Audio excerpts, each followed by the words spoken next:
Hey guys, and welcome back to the live. Today we're going to be speaking about how to pick the perfect university course and university. I'm so sorry about the delay in this live stream. It was actually meant to happen yesterday, but there were a few technical difficulties. But hopefully, we'll answer a lot of your questions today, and I'll be joined by the same amazing guests as yesterday. So I'm going to quickly switch to the other scene so you can introduce yourself, guys. So I'm joined by Khadiza, Iram. Khadiza, if you want to introduce yourself first. Hi everyone, again, I'm Khadiza. I'm going into my second year doing law at Brasenose College, and I look forward to answering any questions you have about law or picking a course or anything like that. So yeah, I look forward to it. Amazing. And Iram, if you want to quickly tell us how you are, who you are, and what you do. Hello, I'm really good. My name is Iram. I'm from Turkey, and I'm a second-year engineer at Brasenose with these two lovely ladies.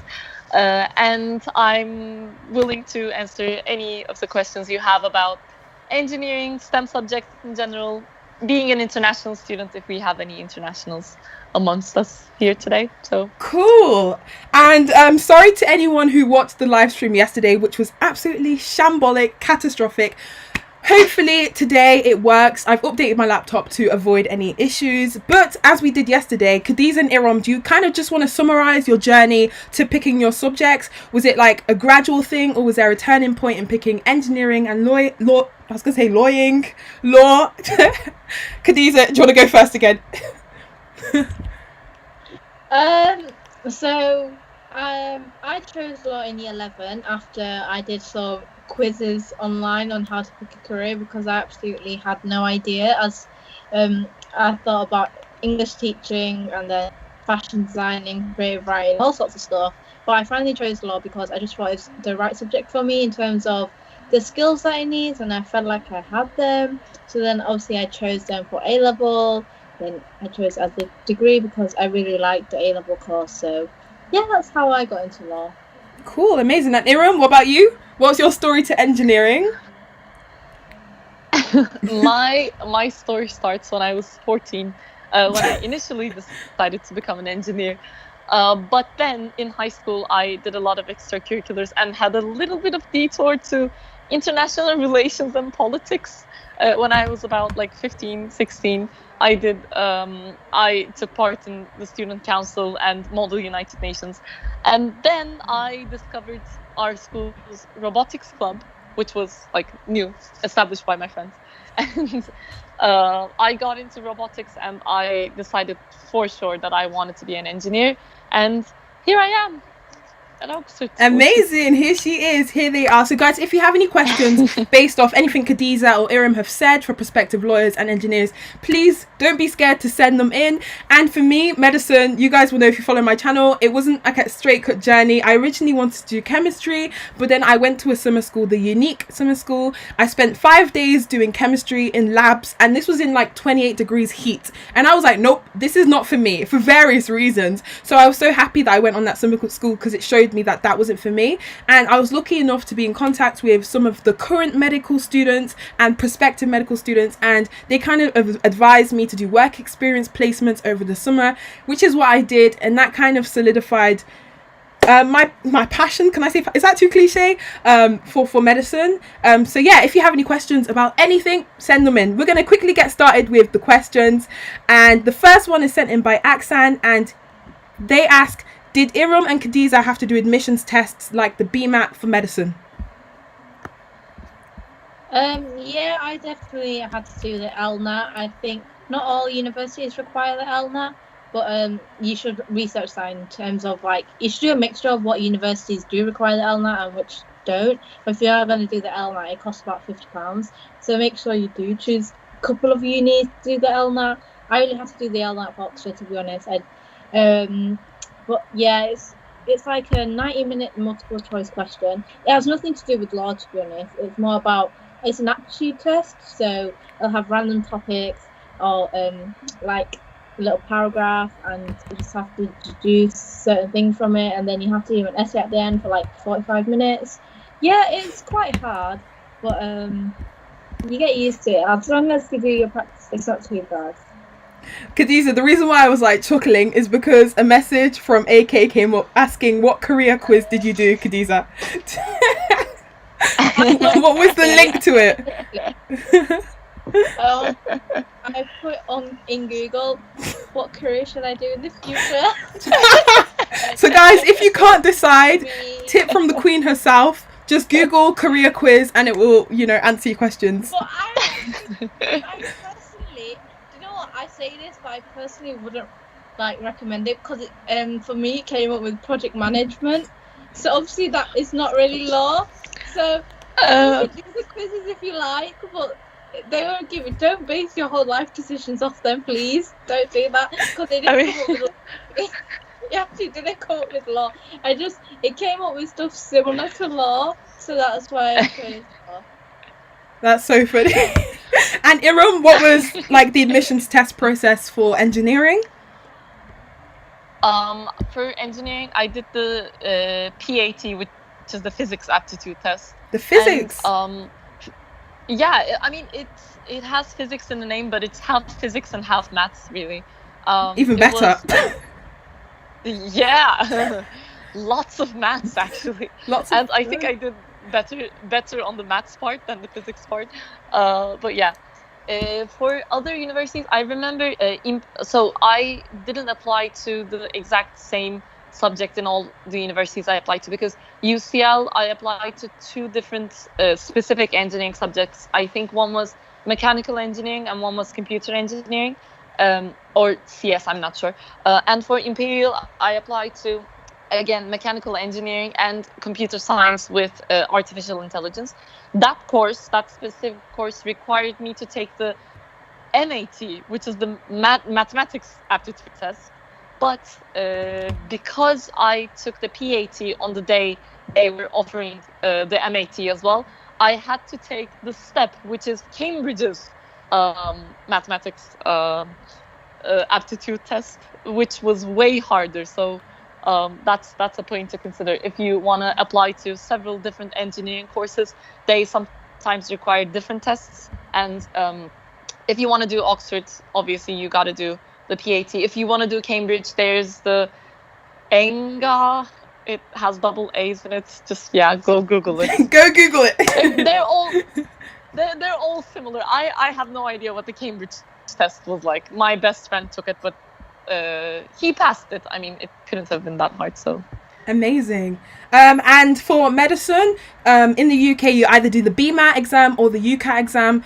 For Oxford, they require you to do the BMAT, which tends to be a more scientific exam. It tends to be a lot harder and require more practice. The UCAT's like an online exam, so they're 2 completely different things. So I guess what type of exam you like can dictate what universities you apply to in a sense, but it shouldn't be the determining factor. So for me, I knew that I was stronger at the UCAT, so I prioritized applying to UCAT universities such as King's College London and Edinburgh University, whereas I knew BMAT was slightly risky, especially because the admissions test to Oxford and Cambridge tend to be after the date that you apply. So that was a bit of a risk for me. So I applied to less BMAT universities. So yeah, these are the sort of things that you can take into consideration when picking universities to apply to. The next question I'm going to pull out is by Chanel. And they ask, do you know for definite what you want to be in the future in order for you to choose your course?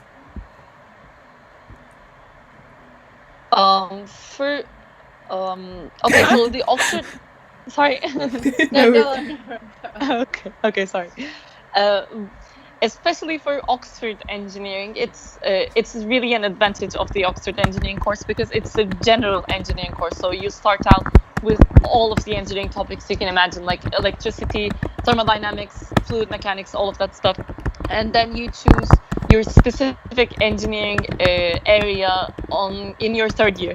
So you actually have 2 years to decide what type of engineer you want to be, and you get a lot of what's the word for it? Get a lot of experience in all of the areas that you might be interested in. Chemistry and biology also included, like chemical engineering or biomedical engineering are also things you can choose if you do engineering at Oxford. So if you know you want to be an engineer of sorts, you can apply to Oxford without knowing what certain type of engineering you want to go into. Amazing. And I can talk about medicine.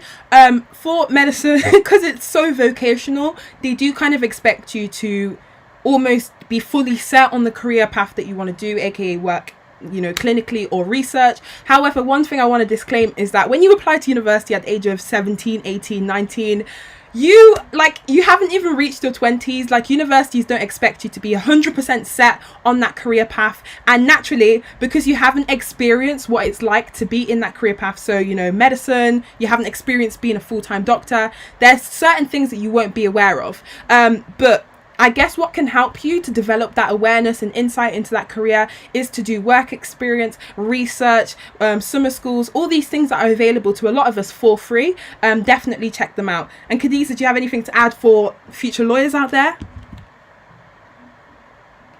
No, definitely not. You don't really have to know what you want to do in the future to pick a course. I know that people that do law don't always end up in law. A law degree is just good for a lot of places. Not like doctors and stuff like that, but a law degree is useful for a lot of like banking, consultancy and stuff like that. And subjects like geography and stuff, they end up in law sometimes, so you definitely do not need to know what you want to do in the future to pick a course. I just say go for a course that you like, and then a degree you can end up anywhere. It doesn't really matter. So true. As Khadija says, like, a lot of people who do law end up doing something else.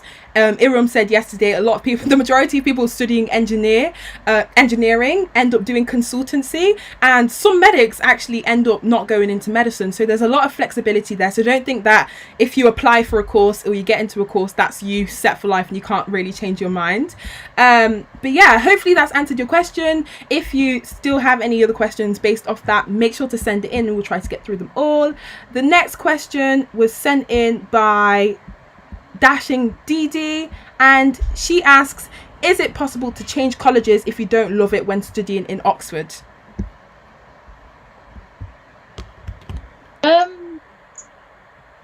Change colleges, I'm not entirely sure, but the thing is, when you apply to a college in Oxford, you're not guaranteed to get into that college.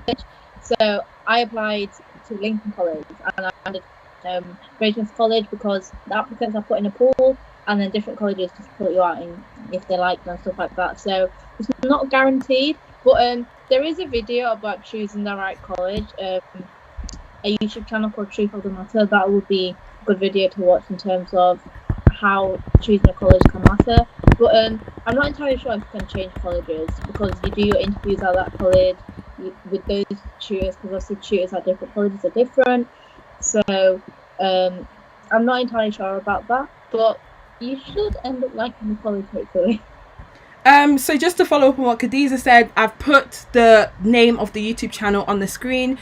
Truth of the Matter, set up by going into third year, I think she does history or something, student at Oxford, and it's definitely something you should go check out as a resource. And as Khadija says, because you interview at that college, it tends to be very difficult to change colleges once you're in, but I'm sure if you have extenuating circumstances, or if you're genuinely not enjoying your time at that college, like, I'm sure you could apply to change colleges. I have a friend, although this is not about colleges, I have a friend who started doing biochemistry. She finished her first year biochemistry and she genuinely did not enjoy it. She couldn't see herself pursuing it in the future, and she actually appealed under special circumstances, and next year she's going to be transitioning to do PPE, which is like completely different, like, you know, biochemistry, PPE. So I'm sure if there was like a special reason why you didn't want to be in that college, you could probably move around. Hopefully Iram will be rejoining us fairly soon. Her Skype audio and camera have gone, but I guess we'll carry on. Next question sent in by Jennifer Hamilton, and she asks, what was the most important factor when you were picking a university? Important factor, I would say in general, looking at the city and the course, you should definitely look at the course. Please do not make the same mistakes I did. Picking the right course. I know for law you have to do 7 subjects for definite.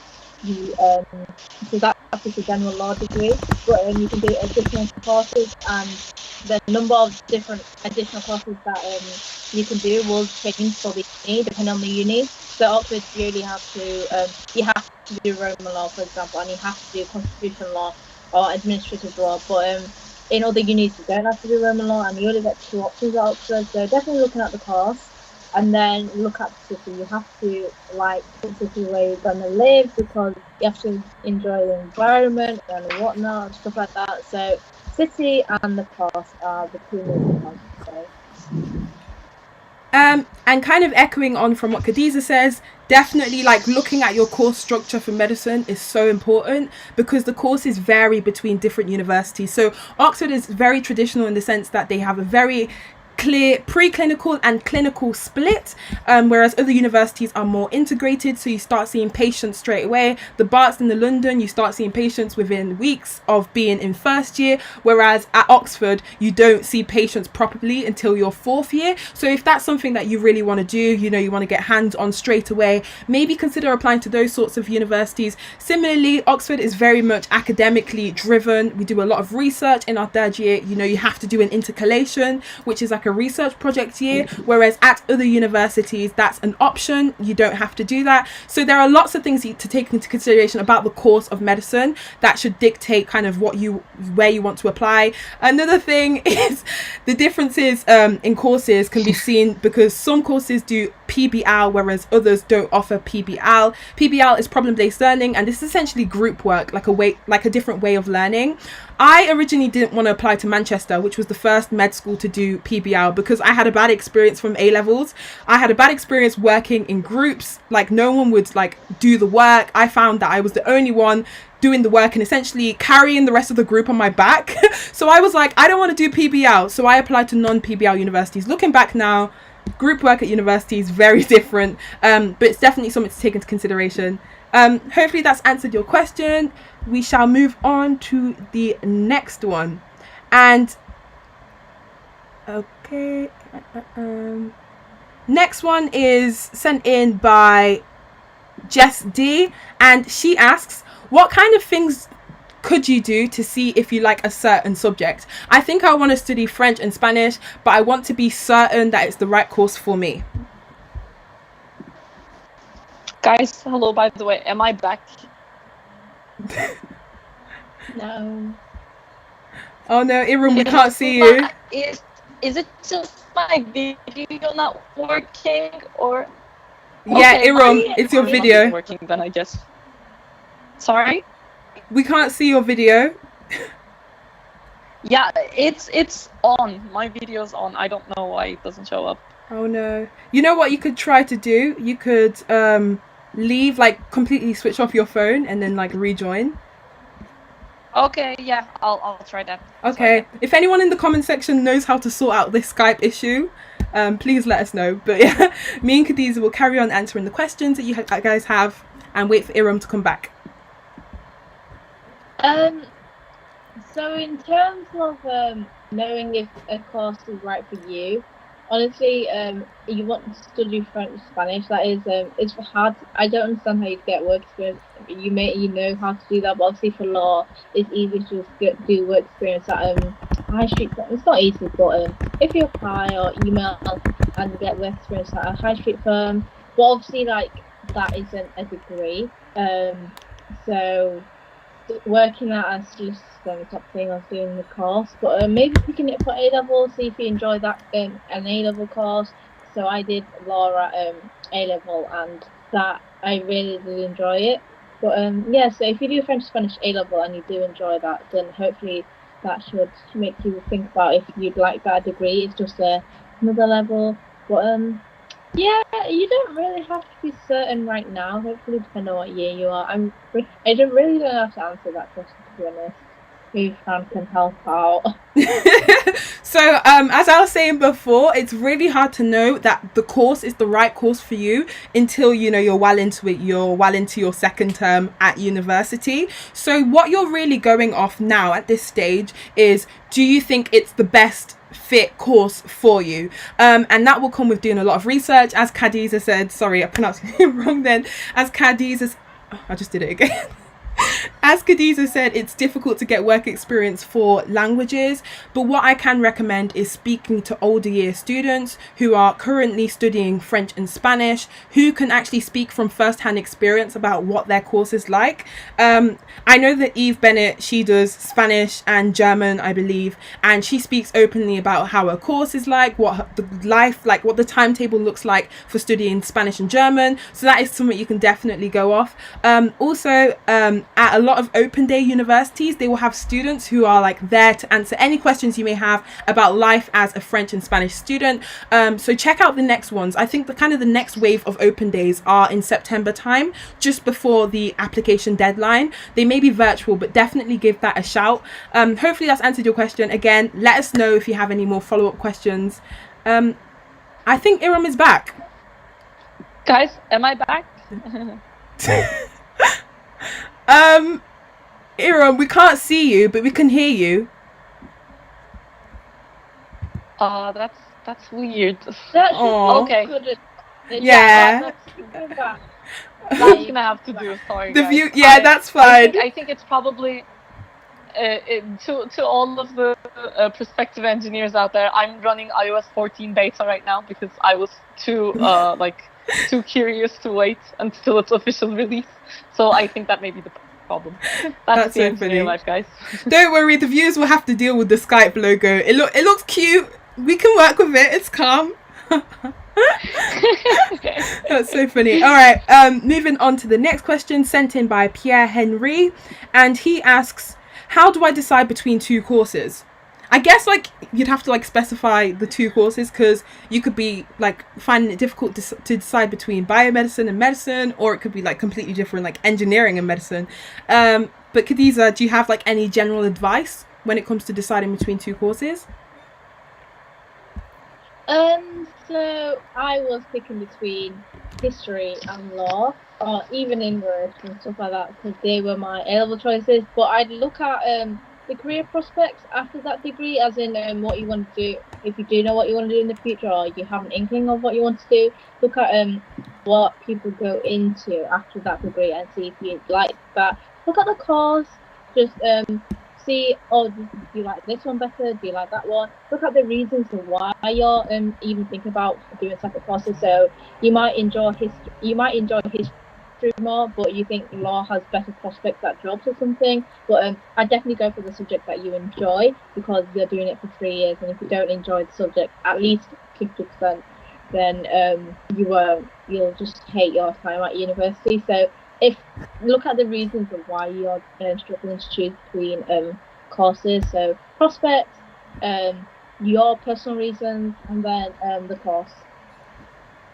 100%. I don't know if I can add anything on to that, but from my own personal experience, when I was debating between doing chemistry or something else, going on summer schools and trying to get insight that way really helped. Speaking to current students about their experiences also helped. A tip that I can recommend to you guys is, when you do speak to current students, ask them about their honest opinion regarding their course. Ask them about what their the best thing and also the worst thing is about their course. Usually when you ask that sort of question, people tend to be more honest, and if the worst thing is too bad for you, then maybe that will help you gravitate towards the other course. But yeah, I hope that has helped. Please specify the courses that you're struggling to decide between, and we might be able to give more specialized help. Next question. Oh, that was sent in by AK. Next question sent in by Josh, and he asks, how do I know Oxbridge is for me? I guess this is something me and Khadija are struggling. We're struggling even right now, having just completed our first years at Oxbridge. I mean, you Iram, have to look at your reasons for why you want to go into Oxford or either Cambridge, and the struggle can either be Oxford or Cambridge, not just both of them in general. But I would say look at the exam structure, look at the factors that are important to you as well. So the mental health provisions that we give students, diversity statistics. If these factors are important to you, then please do look at them, and look at them they are important to you. And then it also depends on what you think about Oxford as well, and what you think I like stereotypes that Oxford have. So if you think, oh, Oxford is not the place for me because there's just these middle class people and stuff like that, then obviously that's not true.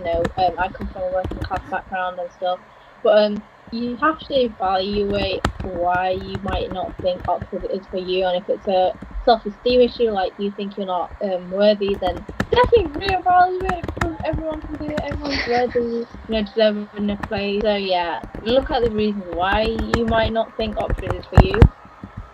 Cool. And to kind of echo on from Khadija, one of like the biggest misconceptions before applying to Oxford is that exact question sent in: will Oxbridge be for me? And especially when you come from minority backgrounds, so all of us here are ethnic minorities. When you look at an institution such as Oxbridge, which is predominantly white, middle class, male dominated, it's really hard to aspire to be in those places and to aspire to take up space. But one thing I can tell you is literally, like, you're just as worthy of a place as the next person.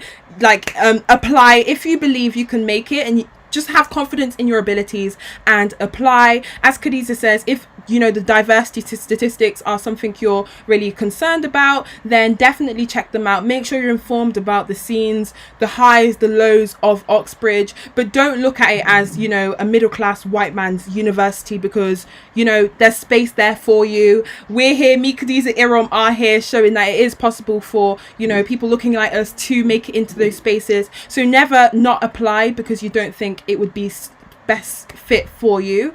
I hope that has helped.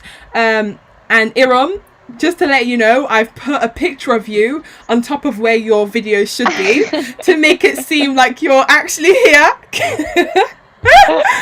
It looks so funny because you can still see the blue, but we just have to work with it for now. Oh, okay, that's all right, guys. It's a cute picture though. You're waving the flag. I really like it. Oh, yay! I love that picture. I'm on a bridge on that picture. You're on a bridge? What an engineering thing to say. Yes. No, that's from one of my only sporty moments in my entire 20 years of existence.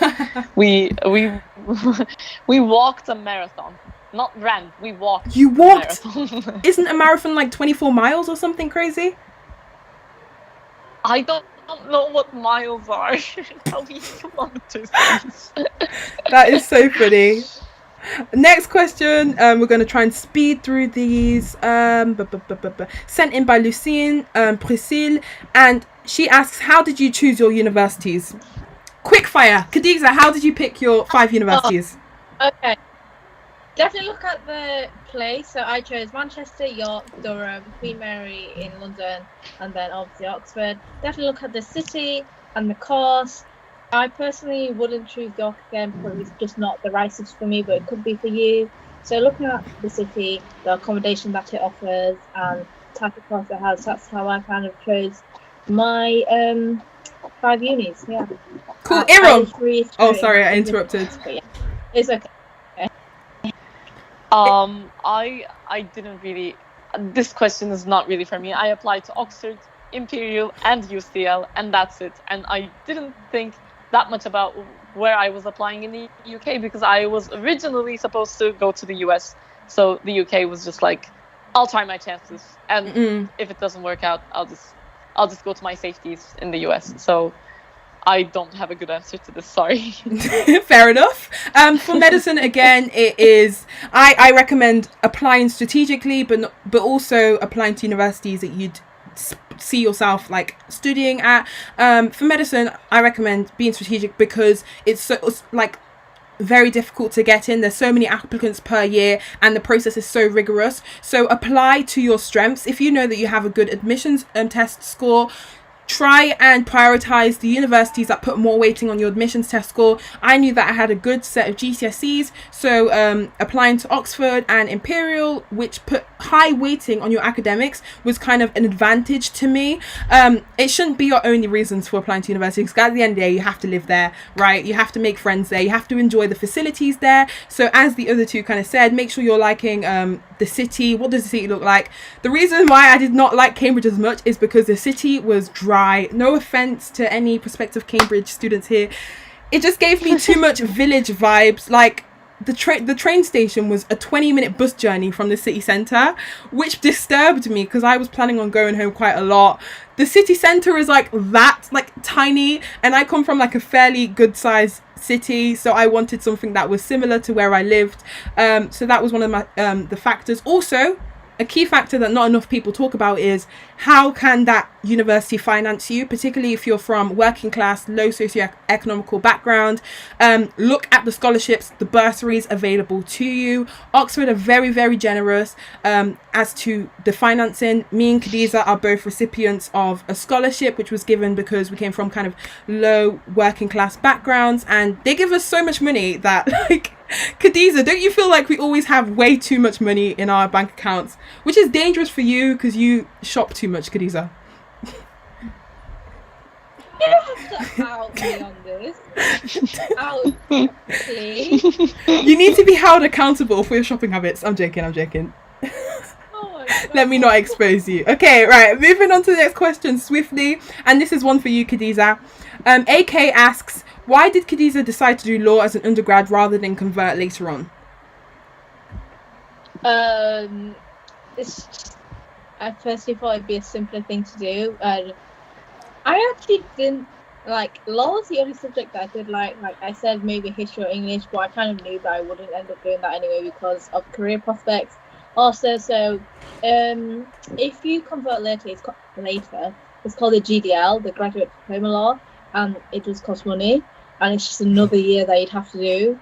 And also, like, practicality, if I was to do a university degree, then do a law degree, obviously your degree can help if you do go into law. I mean, I personally think that if you do the GDL, it's because you want to go into a law career afterwards. So yeah, look at your reasons as to why. Like, if you do a GDL, you definitely want to go into a career, and so it's going to have to be worth 15 grand. But also, I didn't really like any of the subjects to do it as a degree, so of course I just chose law as an undergrad. Cool. Yeah, that's. So I hope that's answered your question. Next question we're answering is, I want to study in London, but I'm put off because of the price. This is such a good kind of question because I was in a similar position.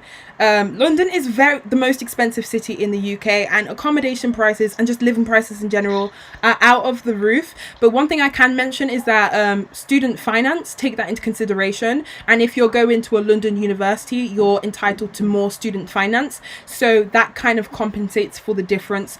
But honestly, if you feel as though like living in London, especially for the next 3 years, if you're doing medicine for the next 5-6 years, will be too expensive, maybe consider, applying elsewhere, applying to one London university and then having a couple of backup options. If anyone else has any like contributions to this question. Can you read out the question again, because you kind of broke up for me when you read the question. Oh, no worries. So Josh asks, I want to study in London. Should I be put off because of the price? So like the living prices and stuff. Okay. I mean, I don't have much to say. So I was like, all I could hear is just crickets. You definitely have cheaper options in London, as in depending on how you budget and where you go for. So if you're going to go for the most expensive accommodation, of course it's going to be expensive for you. Yeah. There is some cheaper form of accommodation that you could have, so it depends on your own needs and if you can survive off £10 a week. I definitely know I couldn't, but it depends on your own, like how you're going to budget, what kind of place do you want an ensuite, stuff like that. But I would say don't let it put you off, depending on if you think that uni is really good for your course, then the price shouldn't put you off, because financing and stuff like that is available. The uni that you apply to may offer a bursary or something like that, so price shouldn't be a big worry. You just have to really budget right and know your costs, know what you're spending and stuff like that. Cool. Moving on to the next question, and this is sent in by Dashing DD, and she asks, so how do I choose a college in Oxford? Does Oxford just give me a college if I'm not sure? So guys, I'm going to be doing like specialized Q&A based on picking Oxford colleges, because this is an important question, because in my opinion, picking the college does make a significant difference to your experience at university. But yeah, if we can all just kind of summarize what was our top reason for picking Brasenose College above any other college. Shall I go first? Well, I didn't pick Brasenose College. I actually chose Lincoln College, and that was purely because first years are guaranteed an ensuite. But it just shows that even if you do pick a college, you might not get into it because you're put in a pool, so the colleges might take you. But as Fran had said, picking a college can be important, but I do love Brasenose. I love the people there. I do love my accommodation. I wouldn't have met these people if I didn't go Brasenose. So you might pick a college, you might not end up in it. So I wouldn't worry too much about it. I wouldn't worry too much about it. But yeah, I mean, my reasons for picking Lincoln are a bit stupid, but still, I really wanted it. She really wanted an ensuite. Khadija, you're not alone. My reasons for picking Brasenose are even more stupid, because I literally went on to... Okay, so for context here, I'm Turkish. I had no idea about the college system about 3 days before I applied to Oxford. So I had to make a really quick decision. I opened the SU college picker, and then I looked at the important factors like international storage, for example. Brasenose offered international storage over the summer, which a lot of colleges don't.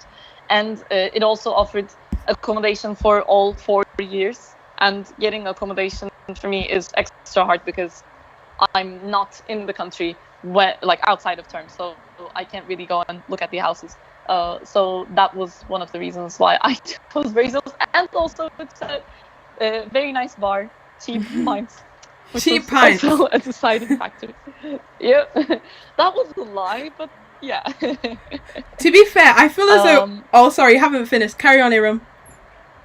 I was also just gonna mention the food is also cheap and good compared to most colleges, which was also a deciding factor for me. Go ahead, Fran. Cool. So for me, I didn't really put much thought into the college that I applied to. I actually applied to Unique, and for the summer school, you're randomly allocated to a college. And for me, it was Brasenose College. And I was just like, I enjoyed my time here. The people were cool. The food was okay. The accommodation at the time was good. I had an ensuite, I think. Yeah. And I was like, oh, this is really chill. Let me just apply to this college because I don't know any better. So I did, and I ended up getting an interview, and I ended up getting an offer. And looking back now, Brasenose may have been in my top kind of college choices because it's so close. It is central Oxford. Like the Radcam, which is like the biggest tourist attraction of Oxford, is right outside of our college. It's as central as you get. Everything is not further than 10 to 15 minute walk, which was an important factor for me. Also, what else do I like about Brasenose? The size. Our second year accommodation is even more central. Khadija, did you say me? She said me. Oh, you're not all that, mate. No, I'm joking. Yeah, the people there are really nice. Yeah, the people are really nice. It was actually the friendliest college for a couple of years until... Which college stole the title? I have no idea. Don't we still have the title? We don't have the title anymore. It's gone.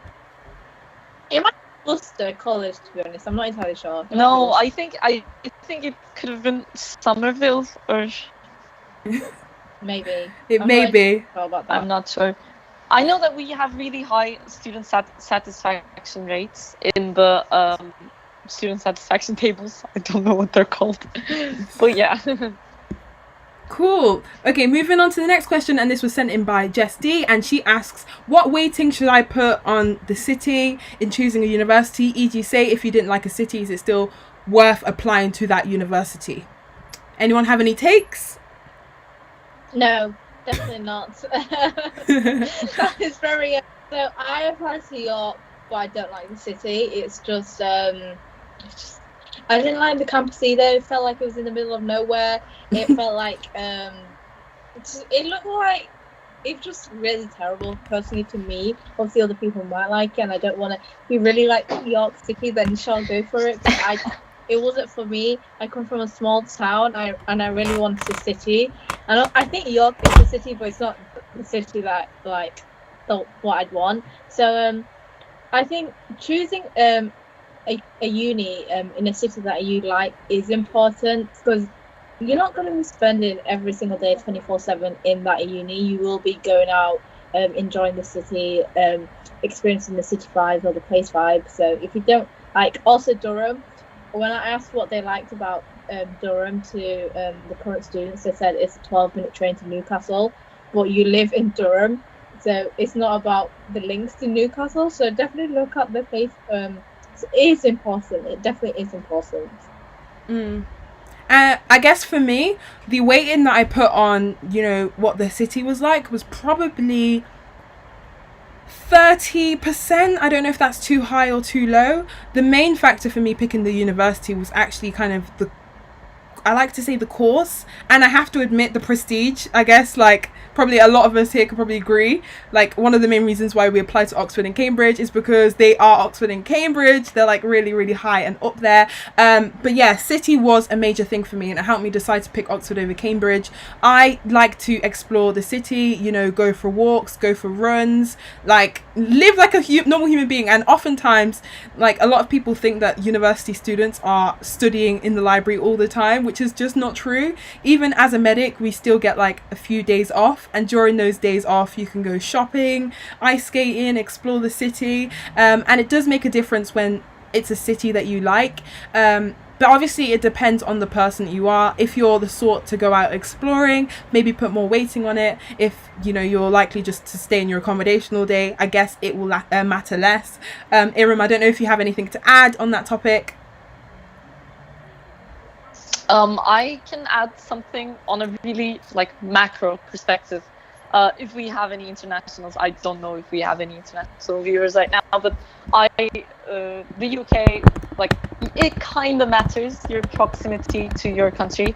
The UK has been really good for me because the flights are only 4 hours long, as opposed to the probable 12 hours I would have if I had gone to UCLA in California.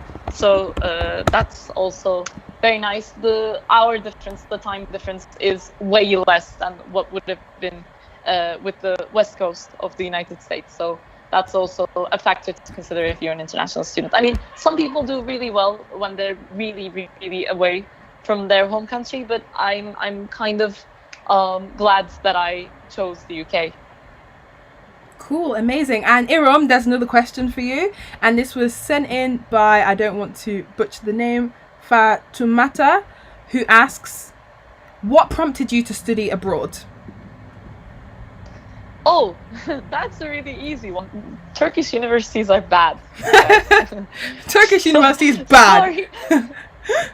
Sorry, guys. I mean, there are lots of political, social reasons why I felt the need to leave Turkey for university.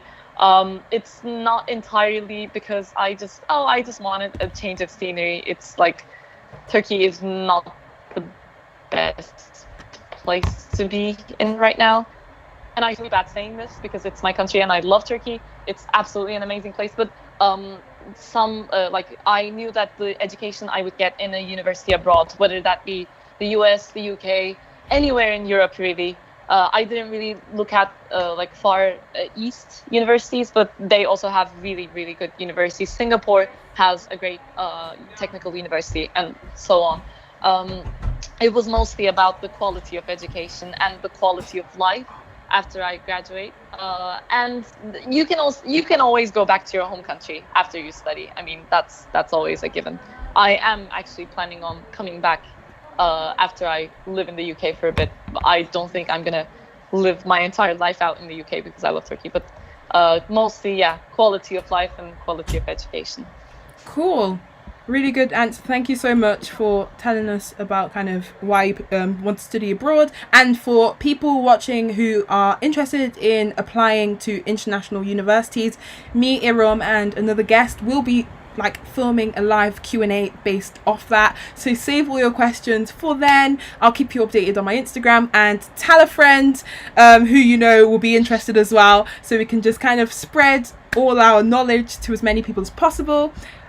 Moving on to the next questions, and the next question asks, do colleges differ when it comes to certain subjects? I guess we can only speak based off our own subjects. I can start from medicine. So for medicine, the core curriculum is set by the medical department, which is the university. So the university sets what we learn. Now, when it comes to tutorials, which is a unique aspect of life at Oxford, the tutors at Brasenose College dictate what I have to write my essays on, what we study for tutorials, and usually what we do in tutorials is, you know, in sync or similar to what we're studying in lectures, but the majority of what I do is set by the university. So whether I'm in Brasenose College or Corpus Christi College, I'll be doing more or less the same thing. However, I must say tutorials do differ significantly between colleges. Maybe the other two can elaborate on this, but for medicine at Brasenose College, we usually have like 1 or 2 tutorials a week, whereas at like, I think it's Christchurch, the medics there have like 4 to 5 tutorials, which is absolutely insane. It's crazy, right? I don't know if you guys have anything to add. For engineering. Oh, okay. Sorry. Go on. Okay.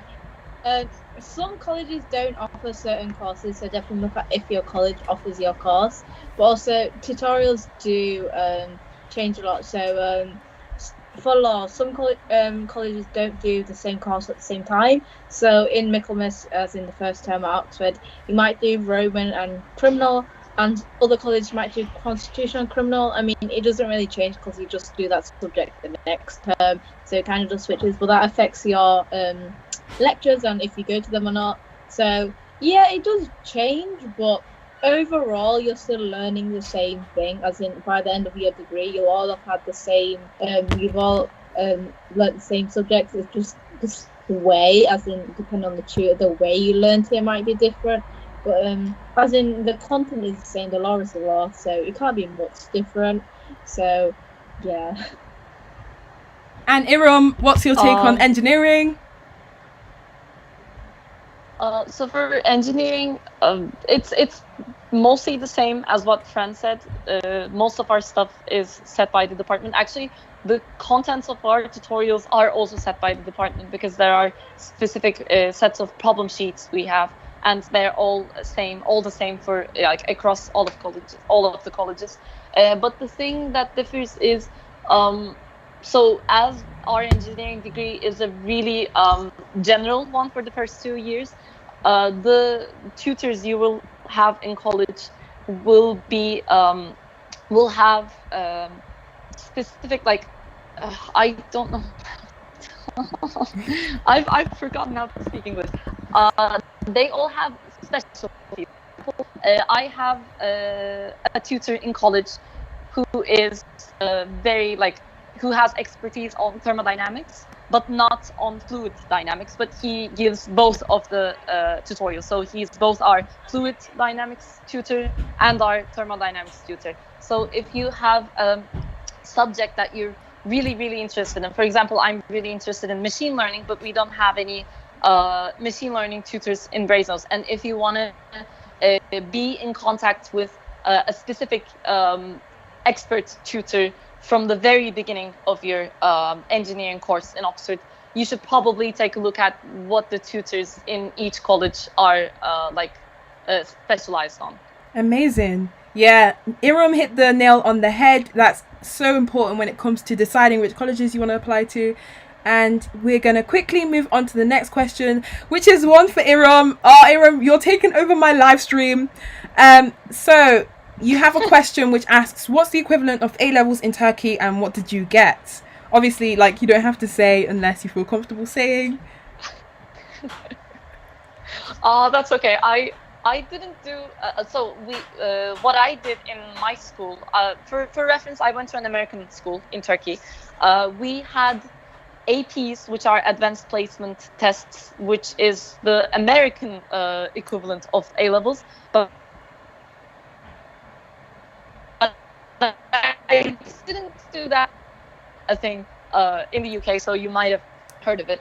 And we also had to do the national diploma program, which took way less of my time, compared to what IB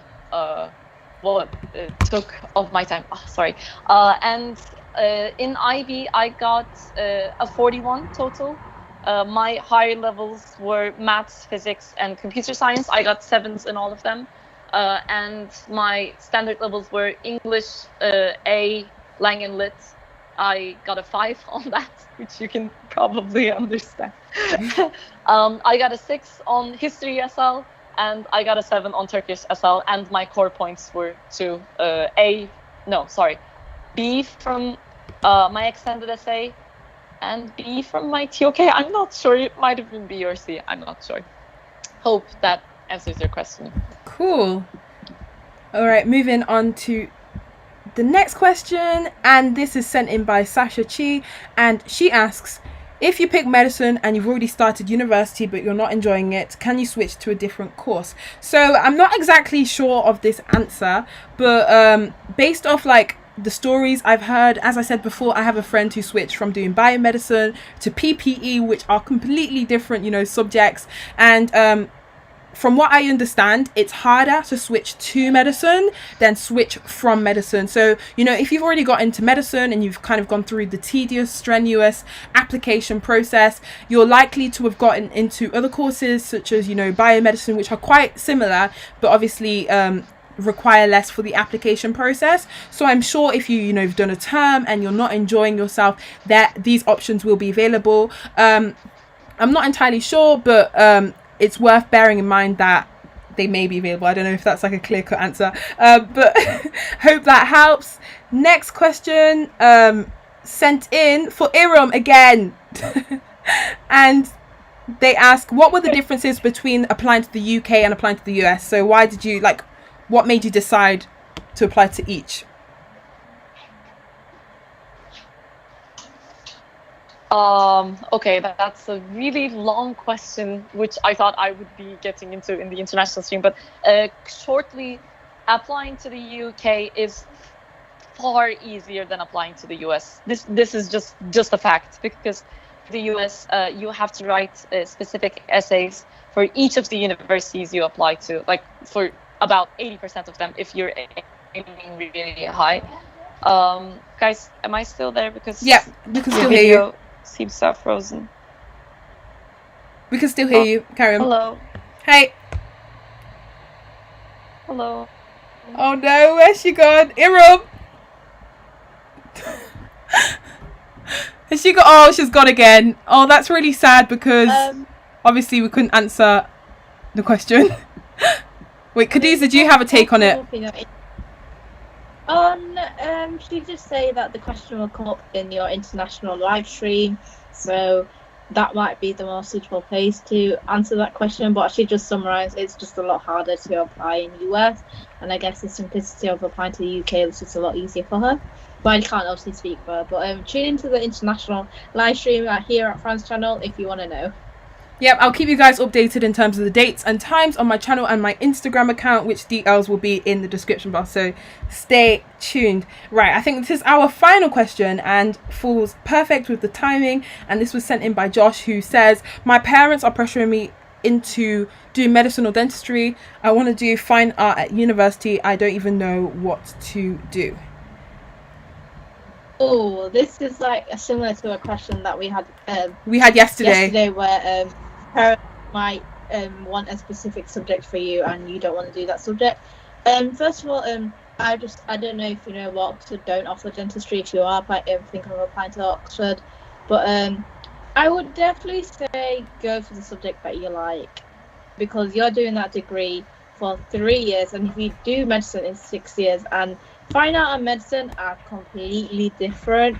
And if medicine tends to be a vocational degree, and if you can't get through 6 years, then honestly, if you can't even get through the term, you can't get through those 6 years. So I would definitely not choose medicine if you do not like it personally, just because your parents are forcing you is not enough. Definitely go for the fine arts if you really like it, and once, as I said yesterday, once they see you thriving in that subject and they see you happy, and hopefully they'll get used to the fact that you chose fine art. And yeah, so don't I know pressure from parents can be really hard, especially as ethnics, me and Fran, but and it's obviously quite different for us because we did choose subjects that ethnic parents would be happy with, right? But, yeah, they would be happy with.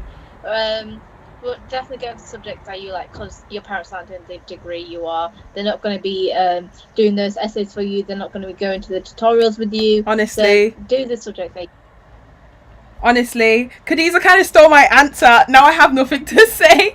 But the one thing that I can add is that, especially when you're applying to medicine and dentistry, which are highly competitive, and you get interviewed in both those courses, if you don't have the passion to do that course yourself, and if you're running off the passion of your parents, you're not going to get very, very, very far. And admissions tutors are going to see right through you in interviews when they ask you questions like, why do you want to do medicine? What skills do you have? It's so important that we're authentic in our application processes, because, you know, admissions tutors have been doing this for years and years. They've seen the students who really want to get into medicine for themselves, and they've seen the students who want to get into medicine because their parents want them to. So, you know, it's important that you have your reasons. And also I recommend, you know, sitting down with your parents, having a conversation about how, you know, you don't want to do medicine or dentistry. Try and find out the reasons why they want you to do those courses. Usually it's because they want you to have a secure job prospect at the end of the road, and try and explain to them that you'd be better off doing a course you enjoyed, because as Khadija says, you know, you're the one who's going to have to do the essays, all the work, you know, pay that student finance back at the end of the day. So it's so important that you enjoy what you're doing. I hope that's answered your question, and I really hope that you know, managed to do the course that you want to. And yeah, perfect timing. It's just gone 31 minutes past, and we've apparently ran out of questions, which is unusual for my live streams. But anyways, guys, we're going to finish the live stream here. I really hope that you've enjoyed these 56 minutes. I'm so sorry about the technical difficulties. And yeah, stay tuned for my future Ultimate University Guide live streams. And yeah, smash the like button, subscribe, all of that good stuff. And we shall see you guys in the next live stream. See you later. Bye.